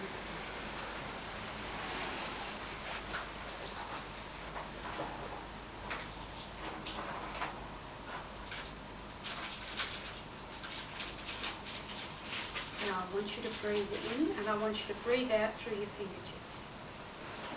Just let it go. Just breathe out. Now breathing in, I want you to unroll. Keep the head tucked in all the way up. Keep your shoulders up and back first, and then the head. Open your eyes. Now you saw just with that one asana, when you breathed in and breathed out, the fingers went down more, didn't it? Because you used the breath and the attitude to just come over, which was much more graceful than coming down, isn't it? And keeping your head up. This is the graceful flow. And this is what Patanjali spoke about. You must work with the energy. It's got to be graceful. It's got to be slow. It's got to be together. So what you've actually done is stretch the spine. If you stretch the spine, you release all the tiredness and all the negativity that's been ground and squashed in there while you were sitting down. It's being released. So breathe in, come up again, breathe out. You're still holding that abdomen nice and tight and you're hanging there. Take a deep breath in, and as you breathe out through the fingertips.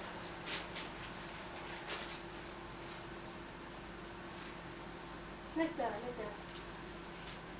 Then breathing in, you come up.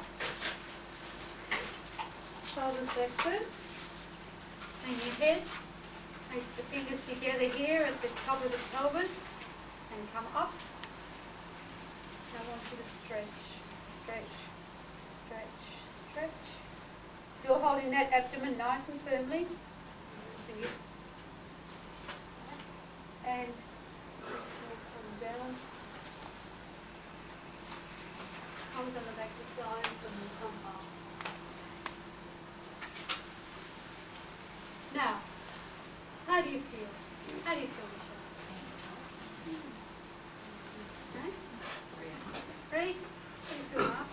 Better? Now, what did we do? We didn't do anything, did we? We just followed Patanjali's rules. We used our breath. We used the slow motion and to get ourselves into a mudra, a psychic attitude. And then we came over and we stretched and we released energy. That's all we have done. And how better we feel. We were almost going to sleep before, weren't you? Thinking, when on earth is she going to shut up so we can get out some fresh air? Isn't that right? Now put your hands behind your back. Just like that. Now put your shoulder blades tight as you can. And just let go. But not, you didn't go like that, did you? No? Okay, put them together again. That was better. The time before I was seeing this go, where it should be straight. Now I want you to move your head forward. Chin to chest. If you come with your chin to your chest, open your mouth. The head up. Elbow. And you go straight. That was a good mouth open, wasn't it? Now how did you feel? Did you actually stretch your neck to come down and stretch your neck as you come up? Yeah. Or were you just going forward and back? Was there a few forwards and backs? I say let's try it again. Just so that we know the difference, right? So I want you to drop your head forward. Drop your shoulders too, don't hold your shoulders. And head up and then drop them back and another. And look straight ahead. Well, our gastric juices are coming out now because that's smelling pretty good for that, isn't it? Okay, now I want you to actually stretch your neck. Not forward, up. And now come forward and down. Release the shoulders. Keep the palms of your hands together. Now lift the head up, but it's still stretched. And back, and back. And moving straight. Now do you see the difference? Did you feel that difference? That is the correct way of doing it. Because here again, we are using the stretching to go over and the stretching to come back, stretching to go backwards and the stretching to come up. All right, now if I don't stop now, you're going to go to sleep on me. Everyone's yawning. Put your hands on your hips.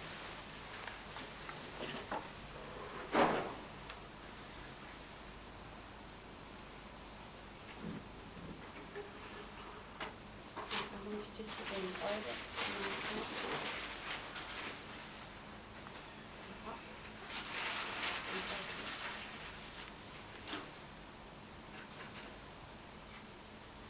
How do you feel? Now if you just tighten that abdomen and stand up really nice and straight and come up and over and come all the way up, standing nice and straight and over again. Come up. How do you feel now? Different? Yeah. Is that different? Yeah. That's how the yoga is supposed to be. So all you instructors, you're away to boot camp. So that's how the yoga should be done. Isn't that interesting? Now we've done it. So thank you very much. Lunch is at 1, so if you wanted to go for a walk in the fresh air, please do so. And then come back and have lunch.